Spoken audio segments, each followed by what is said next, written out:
Mr. Crowley, what goes on in your head? Mr. Crowley, did you talk to the dead? Mr. C.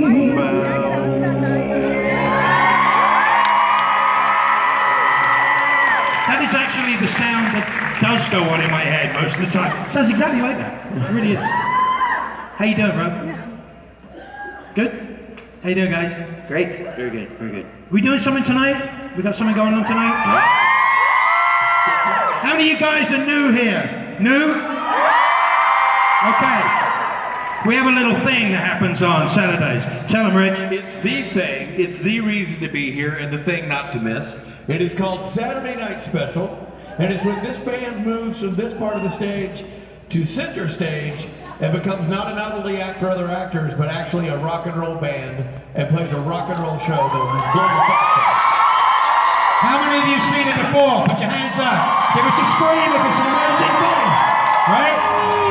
If you guys are not sure, you haven't booked yet, I urge you to come. It is the high spot of our weekend, is it not? It is. And I hope it'll be the high spot of yours. And tonight's going to be a really special one, so. Yeah, I think so. Who we got here singing and doing stuff tonight? Oh, we got Mark Shepard playing drums. We have Richard Spacey. I've heard of him. We have Matt Cohen. We've got Kim Rhodes singing a song solo. Yep. We've got Ruth Connell singing a song. And a couple of other guests that I can't name right now. Seriously? There's some surprises, maybe? Yeah. Ooh, I love surprises, Robbie. Yeah. What'd you get me? He's slow. He's just A little slow. just a bit slow. A little slow. I'll open the present tonight. Ladies and gentlemen, Mark Shepard.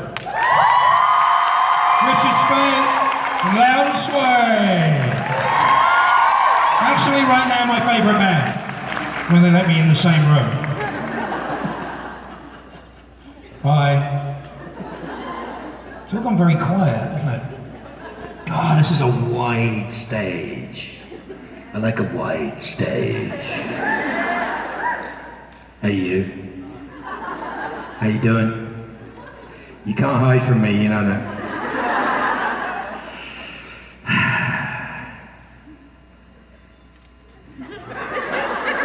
Sucky weather you got in Arizona. God's sake. What? Did you say, why do I wear black? I'm in mourning. I'm in mourning for my career.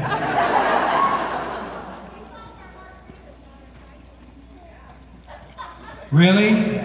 You're going to place Arizona's margaritas over Mexico's? I like that idea.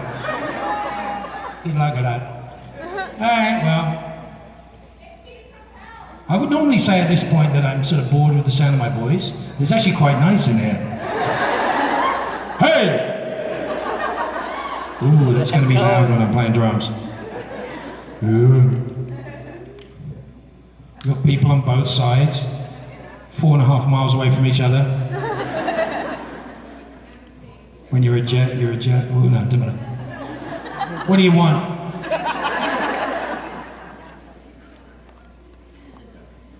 Oh, talk amongst yourselves. We've got all bloody day.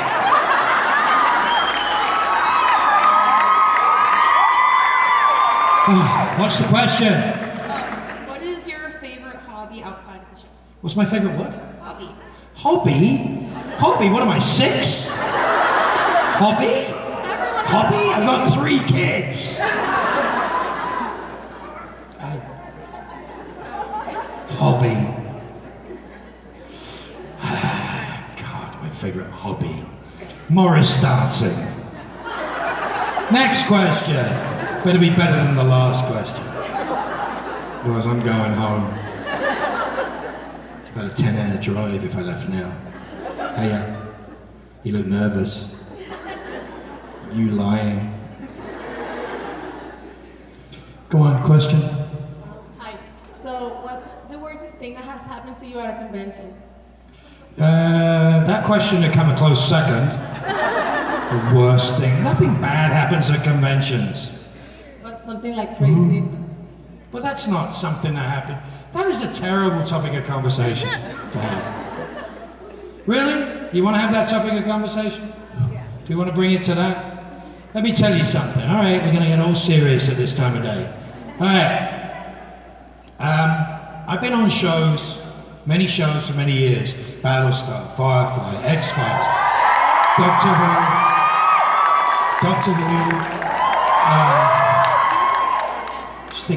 I'm just thinking of stuff that has like big sci-fi connections. Battlestar, obviously. And all of these things have something in common, which is an amazingly devoted audience, right? And Supernatural, of course, more so than any other audience in Supernatural. So with my experience of fans is extraordinary. So, you know, I've seen conventions since the first X-Files convention that I saw in, like, you know, the early 90s. This is different. What we do here is something different. What's amazing to us is my co-stars are the most extraordinarily benevolent people. They actually do an awful lot of work for a lot of people, a lot of charities, and they do an awful lot of very, very good things, which I'm very proud of them for doing. But on top of that, what's really different about our fandom in comparison to a lot of other places is you guys seem to get motivated behind this, and you take what it is as the seeds of our ideas, and you join in and you make these things bigger, and you make these things better, and that's what's fantastic. So I don't think this exists anywhere else. Now, you guys are all fans of different things, but you're all united here with Supernatural. So when we talk about bad things that happen in conventions, with reference to some terrible things that have been happening recently, I think there are terrible things that are happening in the world. They're not terrible things that are happening in conventions. They're just terrible things that are happening in the world. And I think the antidote to all of that, and the positive side of all of that, is what we happen to be doing in this room, which is coming together, joining together, for a common cause, which is love, and kindness, and happiness, and all the rest of that. I mean, you never see an ad or a news article that says, you know, 30 Supernatural fans rob a 7-Eleven. It just doesn't happen. They might go restock a 7-Eleven, you know. But look, the world is a tough enough place as it is. None of us, you know, you don't get out alive. You don't get out alive, and it's a tough place. And we've got a lot of friends and a lot of family who have issues with depression and mental illness and all sorts of grave, difficult things for people to deal with. People are dealing with issues of sexuality and gender and identity of various forms, dealing with, you know, obviously issues of depression and suicide, and all sorts of really scary, dark things, mental health issues of all kinds. And the funniest thing about all of that, if you can say anything's funny about all of that, is that in this, for want of a better word, fandom, I see a lot of people coming together to help other people. And that's the tone of what this is. So I will make fun of you, I will chew you up and spit you out in a guest talk, I will pursue you relentlessly, and I will have fun. But bad things don't happen for me in conventions. Moving on.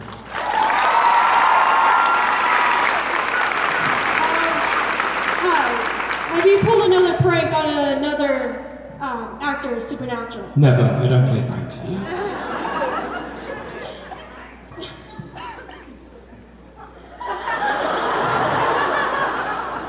That's 5.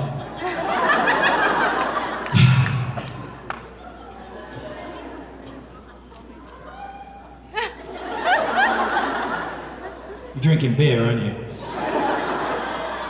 This is what happens when you drink beer at 2:30 in the afternoon. Yeah, that doesn't really work. Yeah, are you?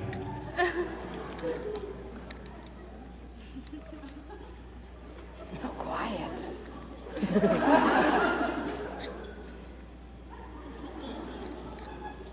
How you doing? Are you good?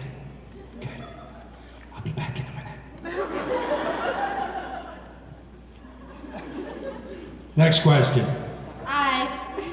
Okay, so you always play usually a bad guy. Always? Not always, but God's sometimes. sakes. I've never played a bad guy. Supernatural and Never played a average. bad guy. You just keep talking. Okay. Ignore the guy you're asking. It's okay. So do you like playing a bad guy more than a good guy? 5, yeah. It's 2:30, actually. Sorry, what's the question? Do you like playing a bad guy or a good guy? I've more? never played a bad guy. I play bad guys. Crowley's a good guy. The Winchesters kill more people than Crowley. God's sakes. Those two are a menace. What? It is true. What? Go sit down. Look at you. Got busted. Typical. Carly, we love you! Yeah, I'm awesome. I know I'm awesome.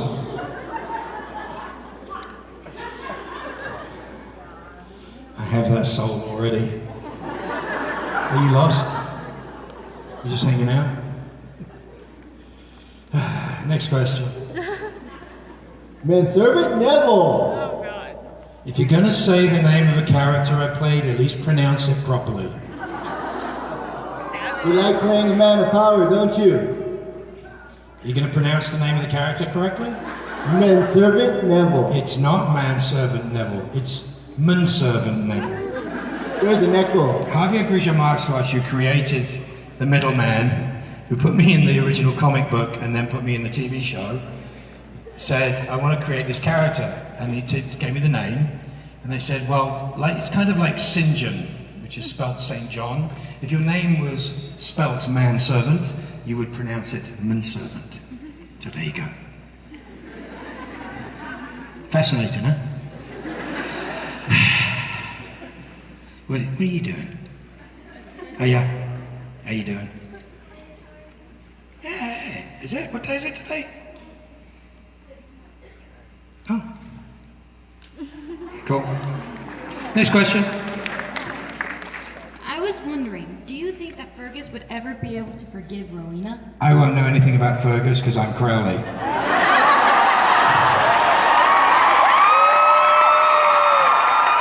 Don't care about Fergus, no interest in Fergus. Fergus is just a small stain. Literally. As is his mother.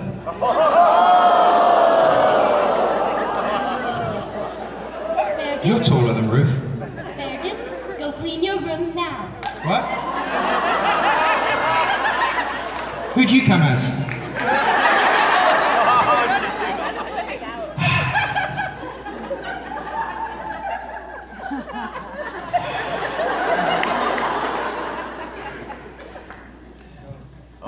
No respect at all.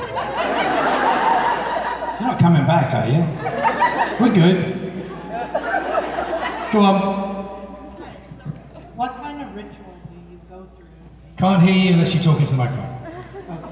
What kind of ritual do you take to be Crowley? Like What kind of ritual? I warm up by killing at least 12 people. As you know from season 7, I like to bake. Preferably muffins. Made with organic baby ovulas. Which is lucky that I've just had a baby, so I have a supply. Trust me, I did all the hard work. To prepare for Crowley, I giggle a lot. Seriously. I read it and I laugh. It's a wonderful thing. It's fun to read. Shame I'm dead and I'm not in season 12, but apart from that, it's all good. What? You guys don't believe me? Dead. I had the best question. I was in Australia and I had the best question I've ever had about anything. You know, has everyone here seen the finale? Yeah. Anyone not seen the finale? What the hell is wrong with you people? Right, but this isn't really a spoiler, so it's okay. So in the bar, there's a pile of peanut shells in front of me, right? massive pile of peanut shells in front of me, which I've eaten the peanuts because I'm bored out of my mind, waiting for other people to finish talking. And so literally a girl said, "What were you looking for in the peanut shells?" I was like, "Peanuts!"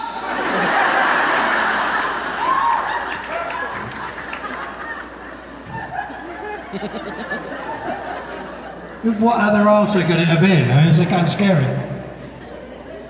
Yeah. You good? What? You're rethinking this now, aren't you? Hi, gorgeous.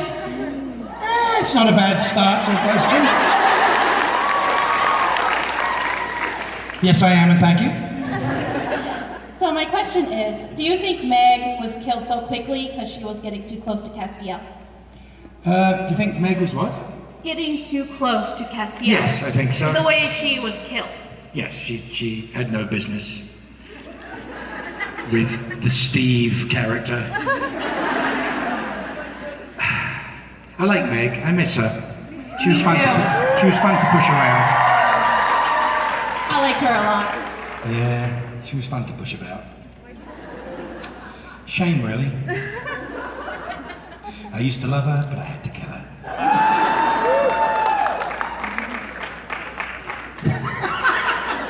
There are two men in the audience over there. Woo!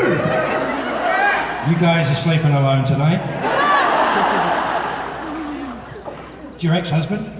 That's your ex-husband. So am I correct?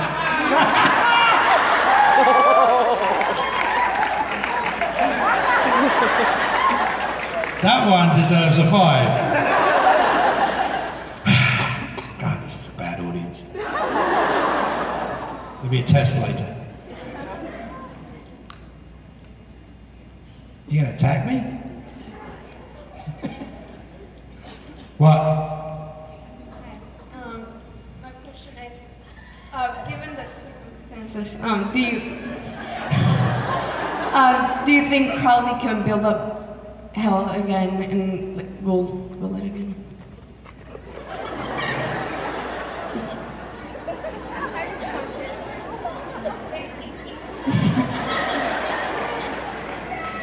That's my question. You done? Yeah.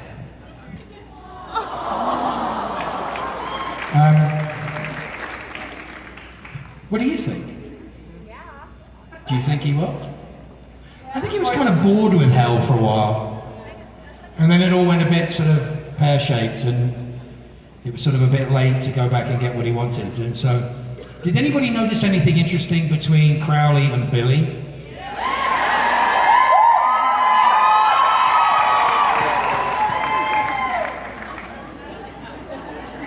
Apparently not. Guys should really watch the show. But, I don't know. I mean, where are the souls? Who has souls? Billy. Crowley likes souls. I think Crowley likes Billy.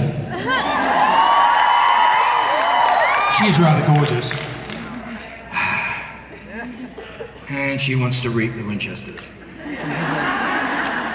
Which is more than they deserve, really. How you doing, my friend? Doing pretty good, thanks. What do you think your career would have been if you never got into acting? I was a musician. Well, I wasn't really a musician, I was a drummer. But it's funny, it's the telling of stories. I mean, you can't tell by today, but pretty much that's the fun of it. It's like, it's about being Irish, really. You tell stories. See, because we lost our written history. They took away our language and our books and our stuff. And so we became a verbal history. And so the telling of stories is sort of in our blood. So I think that's got a lot to do with it. The telling of stories is fun. Music, art, acting, all sorts of fun stuff. That wasn't funny. Next question.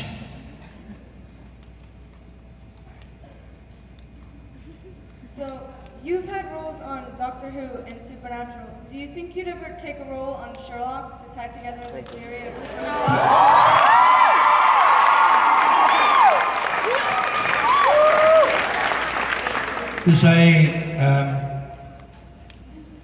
There's an odd conversation I had with Stephen Moffat about Sherlock a long time ago, which is, don't your fans realise that you can't just keep bombarding me with please put Mark Sheppard in Sherlock? Like, I have to write a role that I think you're right for. But yeah, I mean, it's always been something. If nothing else, it's for Super Hulock. So.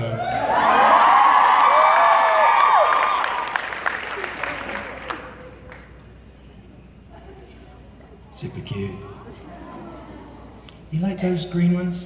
I don't like the green ones as much. I got the Nukes in UK, and they like, it was night and day, so much better than that one. I got the, because you start those ones at the hospital. I always try to give you those ones at the hospital. No, I'm saying no, but if they give you for any reason. My wife breastfeeds, but to have one, no, but there were reasons why they did later, but that's the type they had. That's what I was trying to say. That's the type they have at the hospital. But I tried the Nuke ones in UK, and they have one that's built, purpose-built, sort of newborn mouse shape, and it's so cool. It's really good. Is that really good? Cute baby. Very cute baby. Same pose as Isabella. It's like, she does Supergirl though, she has one arm up. So between them, they could rule the world. Was there a question I was supposed to answer? What was it? Oh, Super Hulock? Yeah, we'll see. If they ask me, yeah, sure, I'll do it. Bathroom's out there. Oh, sorry.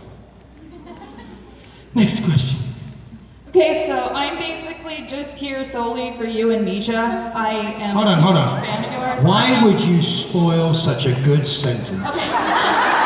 Because I have I'm basically here for just you. There's so many people and the rest here. of it is irrelevant. There's so many people here, and you two are top bill for me, so. Yeah, but I don't want to hear about the other one. Misha. But I am also into Super Hulock, and I was wondering, for you, what was the differences between working on the Supernatural set and the Doctor Who set, and who is a bigger prankster, Matt or Jared? Jared. Matt isn't a prankster. When did you hear that Matt was a prankster? From the rest of the cast. No, he just breaks shit by accident. It's like sonic screwdriver parts flying all over the TARDIS. There was a guy, I think he was called Gary. No, Phil. He used to be the props guy there. You just hear this, something go flying off the sonic screwdriver. You just hear, it's all right, Matt, I've got it. I don't think he was much of a prankster.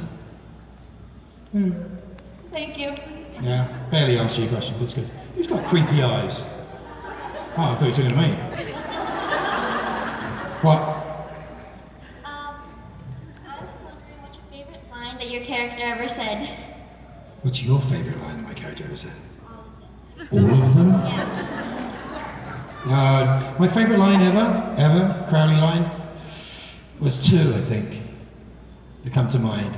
One is, of course, the first real one, which is, where's your moose? Because Jensen just answered it as though it was a normal question. So, where's your moose? Oh, he just went out to. Where's your moose? Where's your moose? Oh, he just went. That's so funny. And the other one was, surrender or die? What are we, French? Which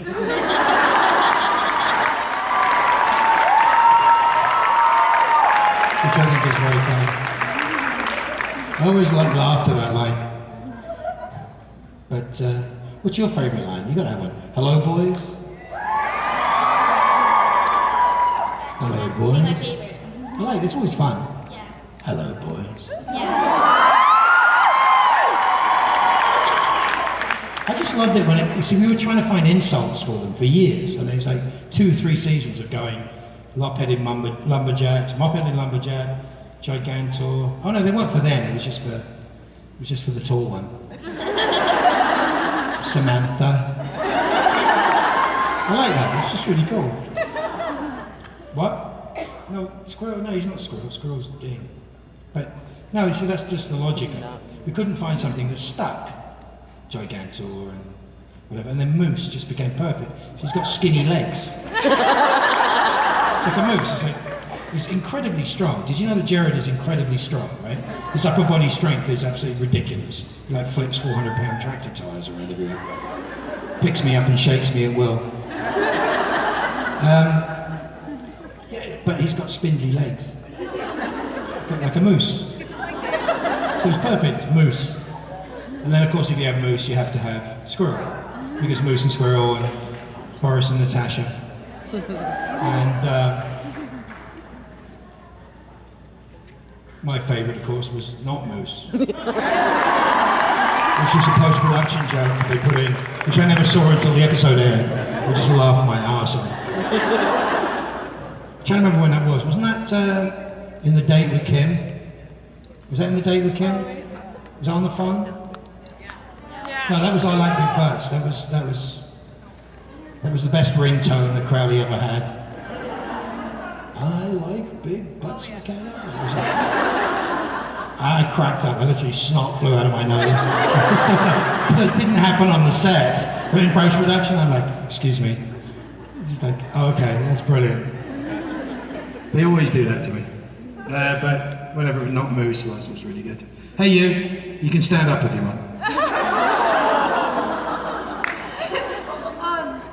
Who did you come as? Who did you come as? Who? Not Moose. Not Moose? Who did you come as? Castiel? Who's she? I have a line I want you to say, and I have a question. You have a line that you want me to say?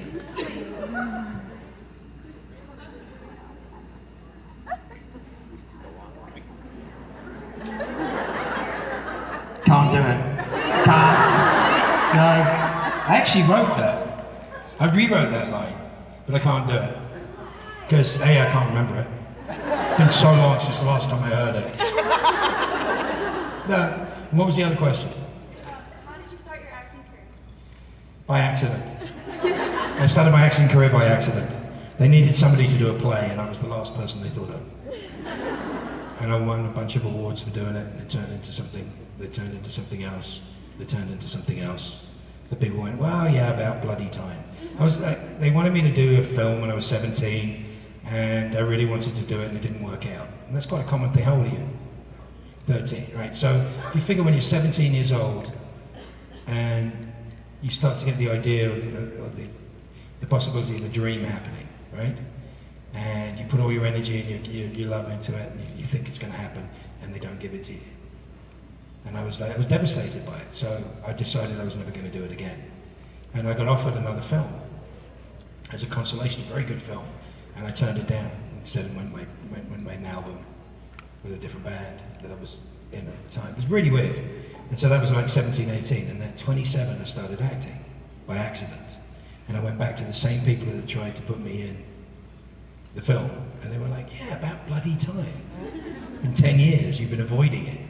And they put me in The Name of the Father with Daniel Day-Lewis, and that's how everything started out. And then right after that, I did X-Files. And then, it was just like the most ridiculous stuff. From the play, there was a casting director. The play was sold out every night. It was an amazing play. It was an original play, but it was amazing. It was sold out every night. There was a casting director came up to me and said, do you have a SAG card, a Screen Actors Guild card? I was like, no, do I need one? She's like, oh, for God's sakes. And she put me in a TV show called Silk Stockings, which gave me my SAG card, which everybody was on at some point, which was the joke of it. And that was just a really kind act from a woman called Barbara Clayman. She was wonderful. Do you have a SAG card? It was great. And then, same play, the guy came up and he goes, do you have an agent? I'm like, no, do I need an agent? For God's sake. So I ended up signing to a big agency and working. But it wasn't deliberate. It wasn't on purpose. I sort of avoided it because it sort of hurt my feelings. And Nothing had worked. I think I've been doing it a while. I'm not bad at it. But music was my joy and my love for a long time. And then, yeah, I love football. Real football, not throw ball. Football.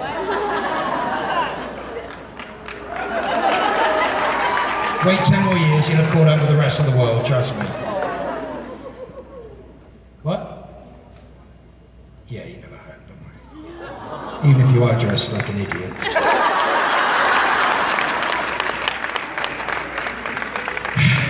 I have a theory that it's the cheapest costume you can get. To dress as Crowley, you actually have to go out and have a proper suit and stuff like that. I see people make the effort, I'm very impressed. Crowley costumes. But, yeah. Question? Hi. I asked you a train wreck of a question at JIT. You asked me if I can't hear you. Is it? Oh, don't touch it, it'll only get worse. Sorry. Okay. I asked You laughed so... That was so wrong. The tone of your laugh was so dirty just then. That was hysterical. And you know, you're smiling because you know I'm right. That was so bad. Sorry. You're done for the day, aren't you? There's a certain tone, and you hit that certain tone. Sorry. So I asked you a train wreck of a question at JIT. Yeah? You said if I could answer that, I could ask it again. What was it? I had asked. I lied. Okay, good. Then we're good. What was the...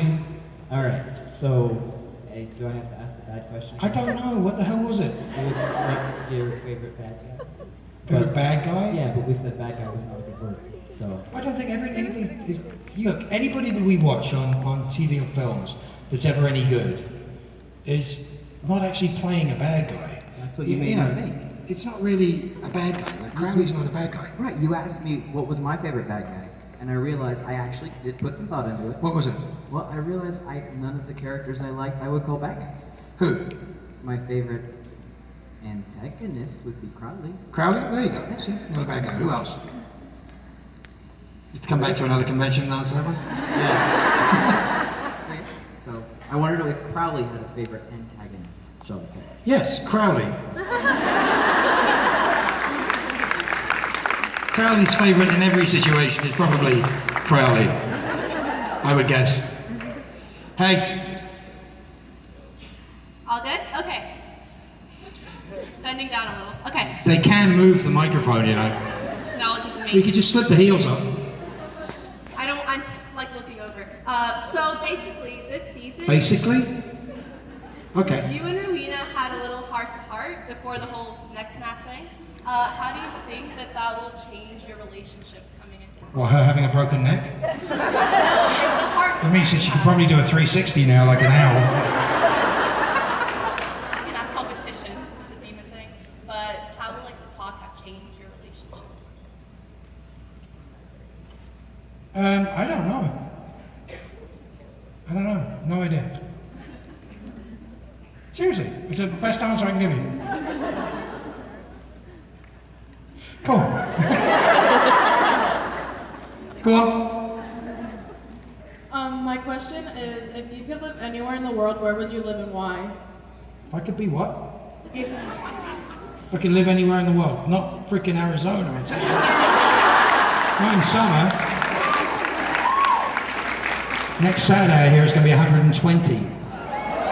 Oh, you're going to cheer that like you like it. If I was really broke, I'd become an air conditioning salesman in this town. What? It's a dry heat. So's my oven.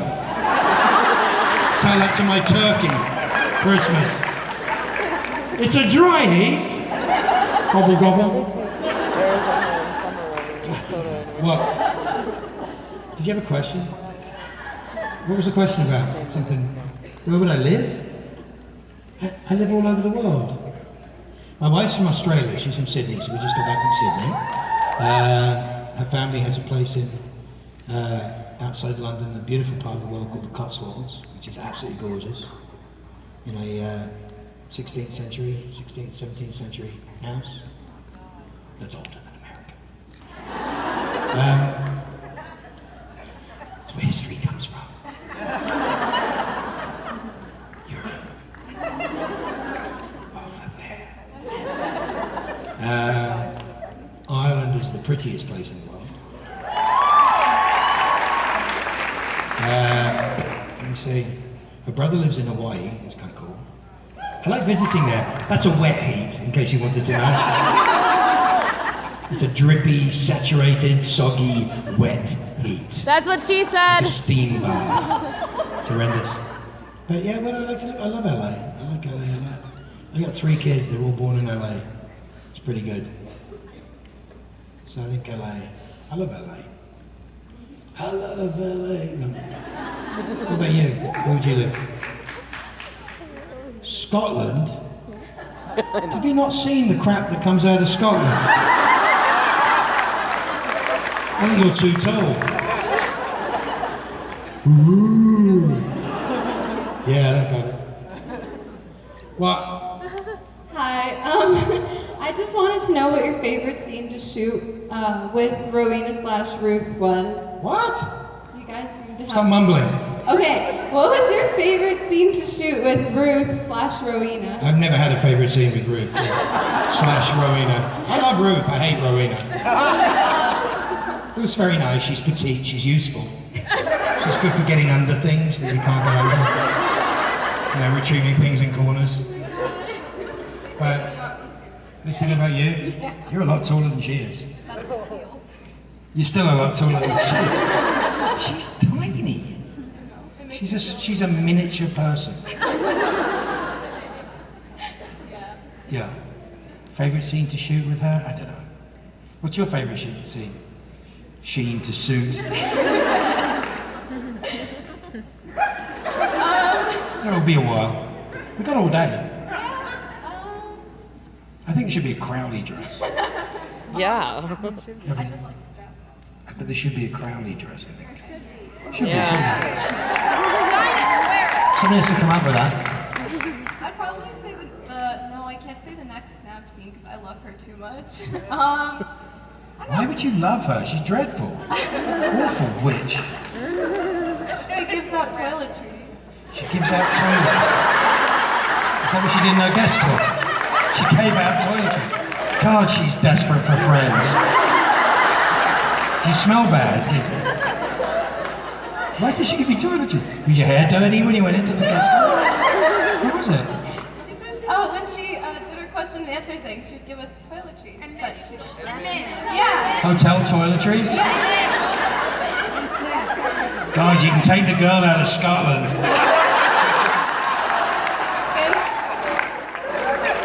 Good gravy. See, those little bottles look really big to her. Mostly playing. I actually love Ruth very much.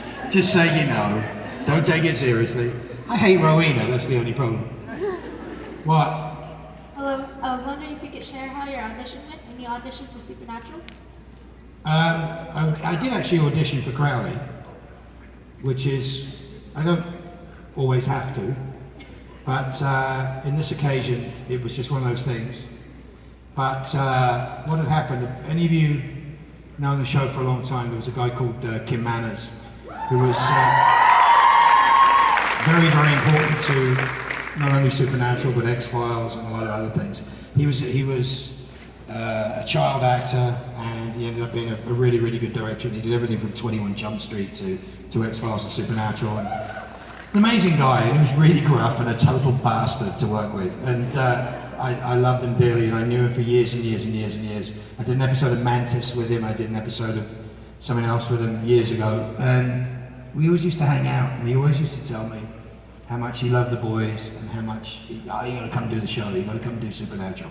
And unfortunately he got very sick and passed.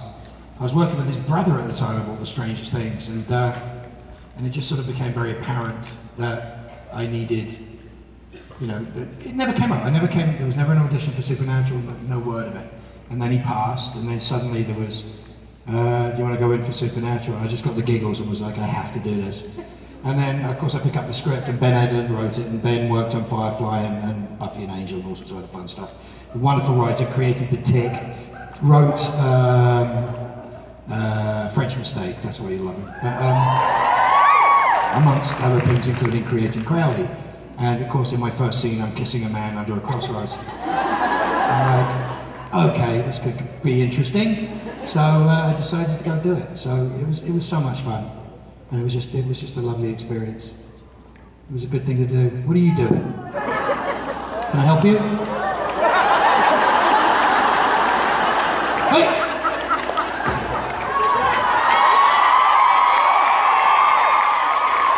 Ooh, tough guy Billy Moran. Anyway, so we've come to that part of the day. I have to say the things that I say because there's new people here too. How many of you are new? By the way, we love that. It's a really weird thing. Being new in a situation like this should normally be terrifying and a very odd thing to be. But funnily enough, in a place like this, with a group like this, it's actually a great thing to be, because you will make friends. Whether you like it or not, you will be making friends. It's an incredible group of people to get to know. I hope you enjoy them. I do. I enjoy them a lot. You may ask yourselves why we do this. Well, I can tell you why I do this. Travel all over the world and come up here basically to hear the sound of my own voice reverberating off a back wall. The reason why I do this, I think the best way of describing it is that we make television on our own. We make television amongst our friends. For example, I've worked with both Rob and Rich. I haven't worked with you yet, but I've been on set when you were there. And well, we're all sort of connected in the work field. But when we make what we make, we did the scene we did together, the first scene we did together, fantastic fun. But it's us and 27 of our friends and about 40 crew members who we get to share that experience with. And we don't have the music or the special effects or the vibe or the ability to stand outside it and look at it. And so we make this television that we love to do, and we hand it over to post-production, and post-production takes it and they make it into the thing that you call supernatural, that you get to watch. And we don't come to watch it with you, we don't come to your house and watch it, because we'd love to, but it would take a long, long time to get to everybody's house. But we don't get to share the experience that we have with an audience. And both, obviously these guys and myself come from a live music background, and I come from live theatre as well. And we're used to an audience, and the wonderful thing about an audience, especially if you come tonight, is the audience, it's the connection between oneself and the audience. Like you smiling and you looking at me this way has an effect on me. What you do changes what I do, it's just the way it is. And when we do television, we don't really get that. But when we come to a convention after that has aired and that has been on, this thing sort of brings it back around full circle to that wonderful connection between the artist and the audience. And I love it. I love every second of it. I chase it all around the world. I love you guys. It's an absolute honor and a pleasure to be with you. I hope you get to come tonight. I hope to see you all again. Lots of love. Be good. And thank you so much for your love.